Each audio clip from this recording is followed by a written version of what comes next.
Welcome back to the show, Reds. This is the Shankly session, the Liverpool podcast we bring you each and every day. Even when things don't exactly go our way, we show up to discuss what has happened. This is your Liverpool versus Spurs match reaction and player ratings. Uh, Bit down on this. Liverpool won, Spurs won. Where do we begin with this? Both managers picking two real attacking sides. Great to see with a title and top four race on the line. Anfield, as expected, in full voice underneath the lights. The pitch looked fantastic. Michael Oliver is the man in charge. Liverpool were at it right from the get-go. The tempo way up. Early chance for Mane just off target. 3 minutes in, Mane shot from range straight at Lloris. Mane looks possessed. He looked like he was well up for this. We looked like we were well up for it. But as the match evolved in the first half, the tempo became frenetic and hectic, which lacked composure, I suppose, in those key moments, especially in the final third, where we lacked just that bit of composure to set ourselves to get the shot away or play the pass or create the chance, um, which ultimately evolved into the game ending in a draw. I think our play up until the final third, I thought was really, really good. I think for large parts of that game, we kept them on the back foot. They were reduced to counter-attacking. And again, no disrespect to Spurs at all. I mean, they were fantastic in defence, putting their bodies on the line. Ben Davies, you seen towards the end there with Mo Salah. They did an excellent job, blocked everything that they could, kept us out. But when that is happening, you need that bit of composure and that bit of creativity and that bit of experience that says, let's put a foot in the ball here, figure out what needs to be done and get the job done. But it was just still seemed to be chaotic at times. 7 minutes in, Spurs on the break. Alisson saves from Bentancur. 9 minutes gone. Pace of the game is incredible. It was an unbelievable pace. Both those teams tomorrow will feel it in their bodies. There's no doubt about it. The pace of the game was absolutely electric. 12 minutes gone. Hendo with a captain's block on Kane. Absolutely brilliant from Hendo to block that out. Could have been easily a goal. 15 minutes in, Liverpool with the possession, 64% to 36. Game still frenetic and hectic all the time. You'll hear this throughout this match reaction. 19 minutes gone, the crowd in full voice. Salah creating those moments. The crowd showing the love for Salah with the song. 22 minutes gone, and that last 5 minute period from whatever it was, 17 to 22 minutes, Liverpool with 90% possession.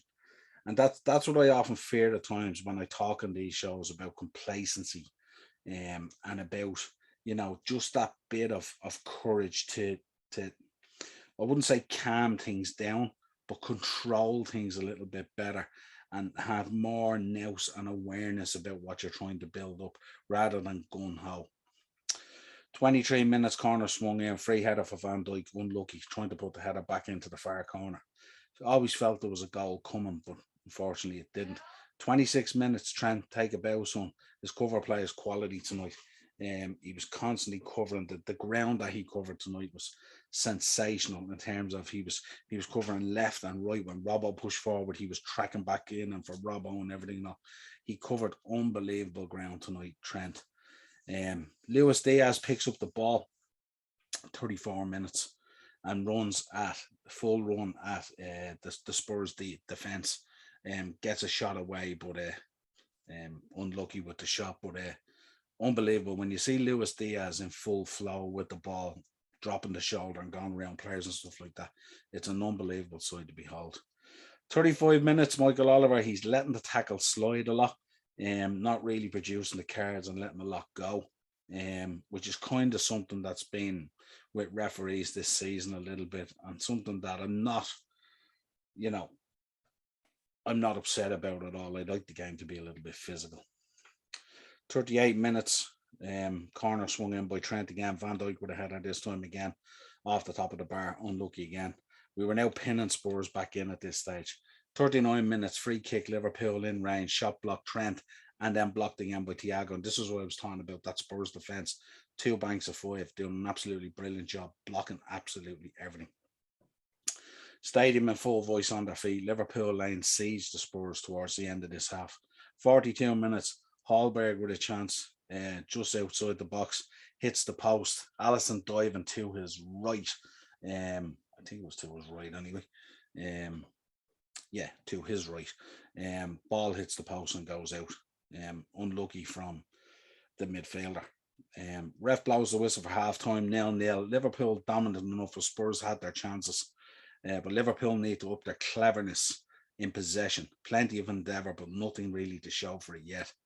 Second half needed. Let's hear the Anfield. Huge 45 minutes coming up in the title race. We knew it would be a huge 45 minutes.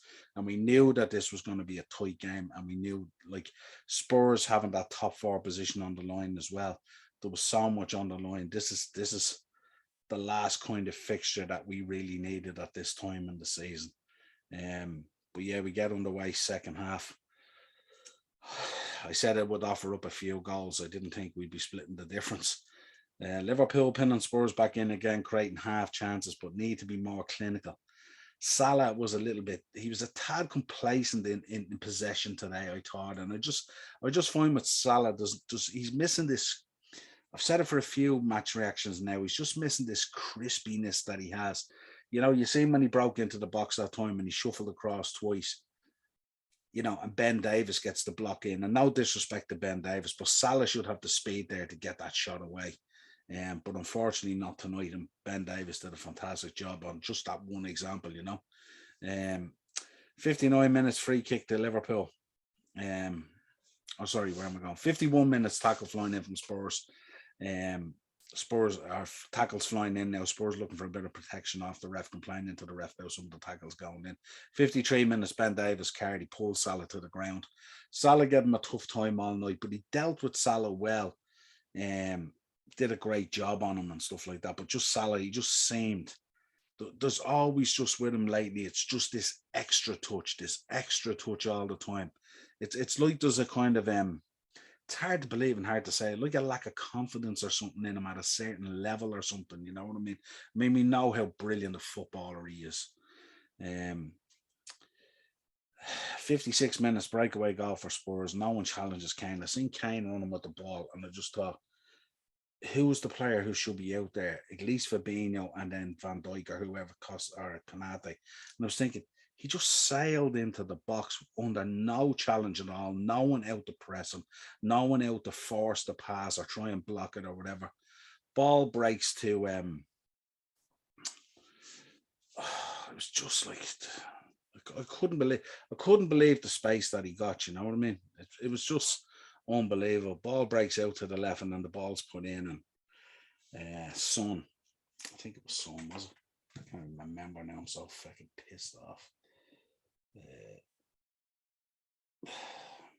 So frustrated, infuriated at the result. Yeah, Son finishes. Ball in from Ryan Sessegnon. Sorry, I wanted to make sure I got the assist right. Ball in from Ryan Sessegnon, just in a triangle off Kane. Ball out to Ryan Sessegnon, squared into the middle. Son on his own taps in. 1-0 Spurs. Now we were really up against it now because now we know that we needed two. 59 minutes free kick just over from Konate. 64 minutes, Costas comes on for Robbo. I think the tactical change there was that he thought with Costas he'd have a better delivery into the box and a more precise delivery, because that's where, if it was going to come from anywhere, that's kind of where it was going to come from balls into the box, because that's literally what we were trying. And on 65 minutes, Jota comes on from Hendo as well. Got to go for it now, there's no point in holding back. I mean, when you think about it, really, okay, we got the draw and we go top, but like it's just handing 3 points back to Man City, really. I don't know whether Newcastle will get much out of that. 74 minutes goal, Luis Diaz gets us back in it. Lloris routed to the spot. Let's do this, Reds. Let's get this going, 79 minutes gone. Spurs 2 banks of 5 defending now. Already spoke about it. Impossible to unlock. Everything getting blocked. 83 minutes gone. Really struggling to open them up in the final third. It's really, really crowded in there, both with their 2 banks of 5 plus our own players.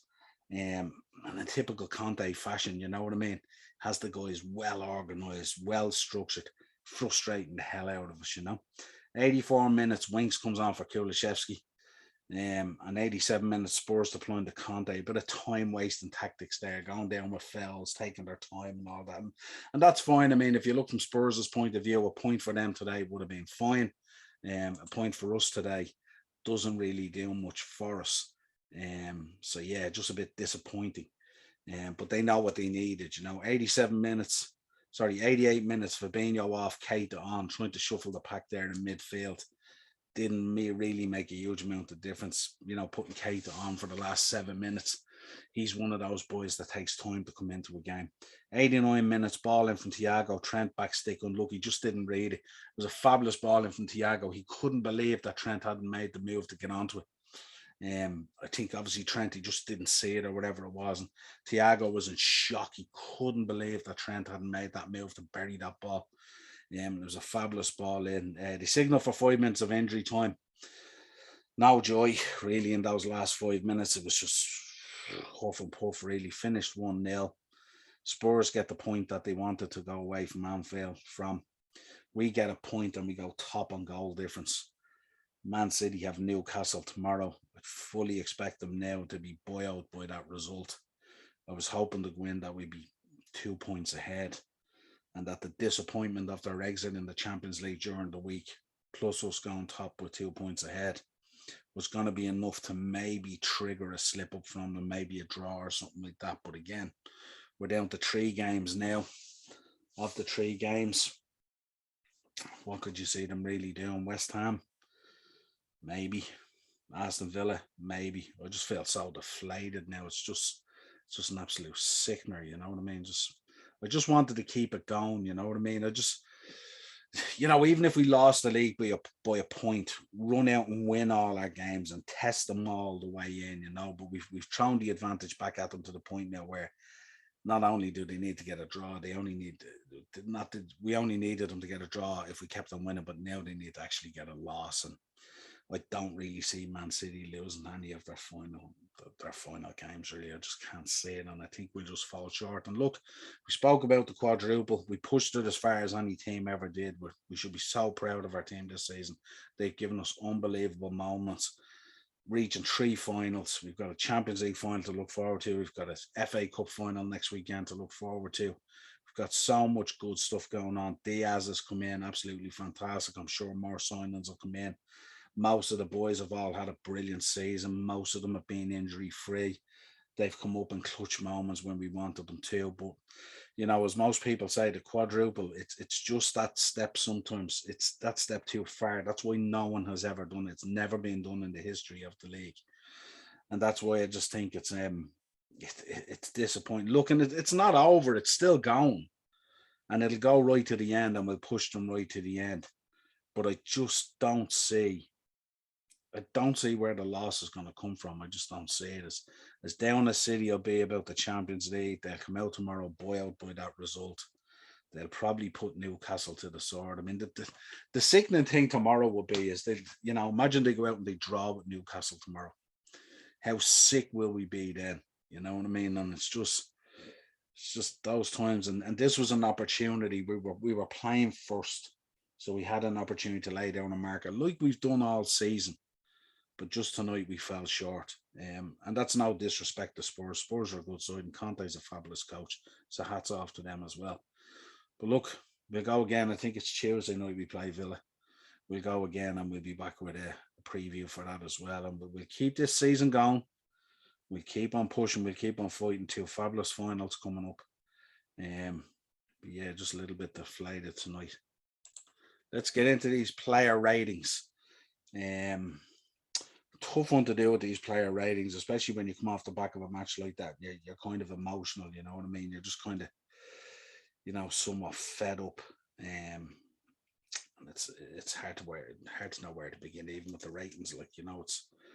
It's not that anyone played exceptionally bad. It's just that we played really well in 2/3 of the pitch, and in that final third we were just blunt. We just came up short.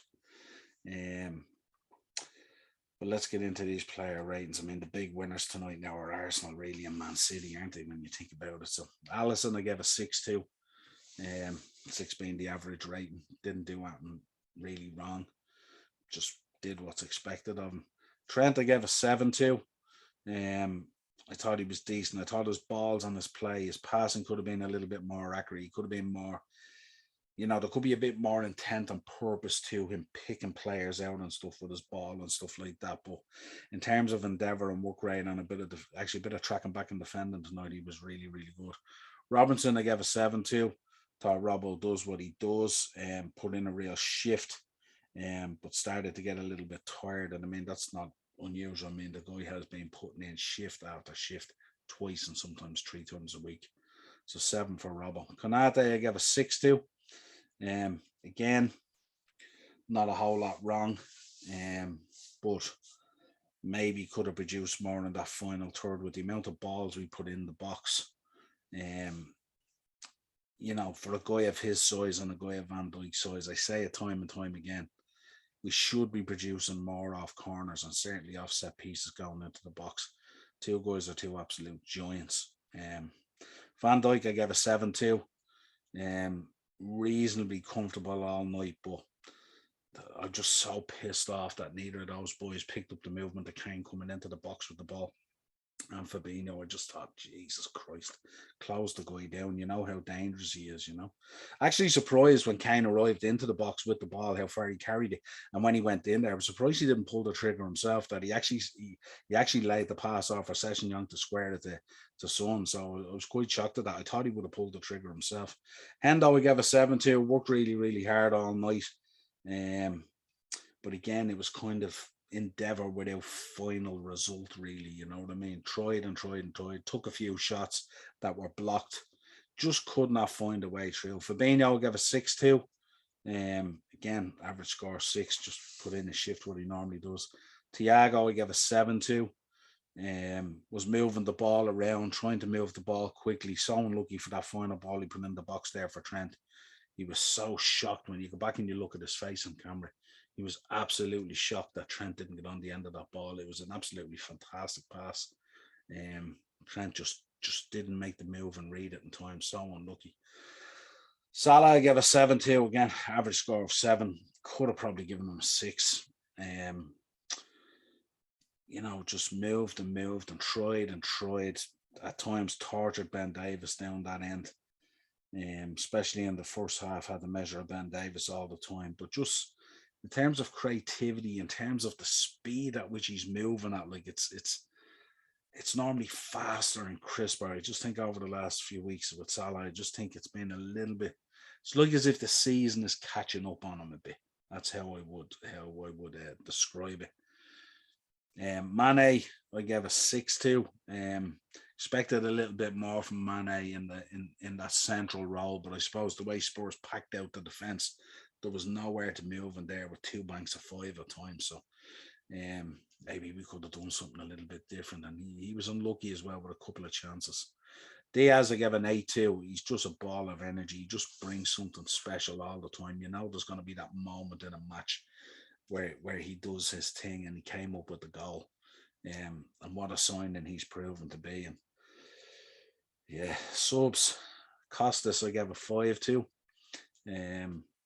Came on, delivered a few nice balls, and laboured and tried to do something, but just couldn't get something going. Keita, I gave a 5 to. Came on, didn't really influence the game at all in any way, shape, form, or fashion. Jota, I gave a 5 to. Again, comes on, tries and tries and tries. There's no lack of effort. There's no lack of trying in these guys. But just in those moments, as I spoke about earlier, where you have to put your foot on the ball and stop, survey the situation and think about what you want to do and be clinical in that moment. That's when we sort of fell over or gave the ball away or gave it up cheap or went wide or got a block in or whatever it was. And it just didn't fall for us tonight. I don't know what else you'd call it, really, But yeah, this has been your match reaction. Liverpool 1, Spurs 1. Title race, top of the league. It's mad. I just feel so deflated going top of the league on goal difference, albeit on goal difference, but a mammoth task now to try and reel Man City in. And it's just, I think it just might be that step too far. God, I hope they prove me wrong. I hope Newcastle will tomorrow and absolutely smash Man City, but I can't see it happening. I mean, is this the way we could potentially win the league, being deflated the night before, and suddenly someone crops up like a Newcastle and puts in an unbelievable performance of the season, and John Joe Shelby pops up with a 30-yarder in the last 2 minutes to win it 2-1 or 1-0 or something? Can't see it happening. We can dream, Reds. We'll continue to dream, and we look forward to seeing the rest of the season out. But this is a tough night for me. Until next time, if you want to drop your ratings down there in the comments, let us know what you thought of the performance. Really, really good in 2/3 of the pitch, but just so blunt up front. Just running out of ideas when a low block like that presents itself to us. What would you have done differently? Would you have changed that? Would you have introduced any other subs? What you're feeling now? Is the quad not on anymore? Is it in City? Do City now have it in both hands? Is there a chance that maybe a miracle could happen and one of the teams could absolutely get a result against them and beat them? Who knows? And not that we've an easy run in either. I mean, we Villa up next. And as much as we love Stevie Gerrard ain't going to give us much too easy. Oh, God. Until next time, Reds, try and enjoy the rest of your weekend, as depressing as it is. Till next time. At Session Shankly on Twitter, the Upper Tier Podcast at gmail.com, Facebook, Instagram, TikTok, Spotify, Google Podcasts, Amazon Music. You know them all at this stage. Also, if you're enjoying the episodes and you're enjoying the player ratings and the match reactions and all that stuff, drop a subscribe there and support the channel. Help us grow it. Until next time, we'll talk to you again real soon, Reds.